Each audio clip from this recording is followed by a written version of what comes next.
तो दोस्तों, जैसा कि आप सब भी जानते हैं, खेसारी लाल यादव की बेटी कृति कितनी पॉपुलर है और इनको काफी पसंद भी किया जाता है।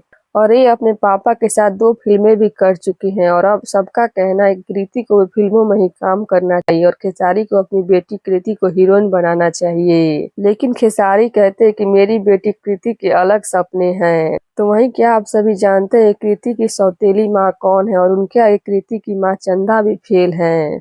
वैसे तो ये आप सब सुनकर चौंक गए होंगे कि कृति की सौतेली माँ कैसे हो सकती है, तो इस बात की भी पूरी जानकारी हम आप सभी को देंगे।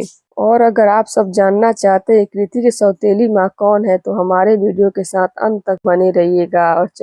और हम वीडियो में आगे बढ़े उससे पहले आप हमारे वीडियो को लाइक कर दे, चैनल को सब्सक्राइब कर दे और हमारा वीडियो देखने के बाद शेयर करना ना भूलिएगा। तो चलिए बढ़ते हैं वीडियो की तरफ और आप सभी को हम बता देते हैं कि आखिर कृति की सौतेली माँ किसको कहा गया है। तो ये तो आप सब भी जानते हैं कि जिस तरह खेसारी विवादों में फंसे रहते हैं, ठीक उसी तरह उनकी बेटी कृति भी चर्चा में रहती है। और यही वजह है कि अब कृति को खेसारी किसी के सामने भी नहीं आने देते, क्योंकि उनको काफी लोग बदनाम करते हैं।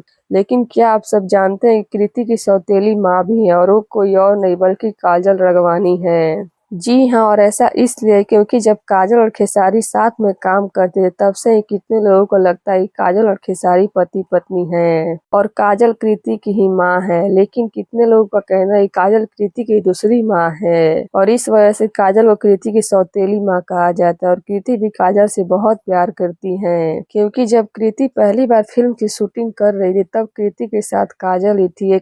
काजल कृति की एक माँ की तरह देखभाल करती थी उस सेट पर और उस वजह से कितने लोग काजल को ही कृति की माँ मानते हैं, लेकिन कृति की माँ तो चंदा देवी हैं। तो लीजिए, हमने आप सबको कृति के सौतेली माँ से मिलवाया, तो अब इस पर आप सभी का क्या कहना है, क्या ये सही है? अपनी राय मुझे कमेंट बॉक्स में जरूर बताइएगा। धन्यवाद।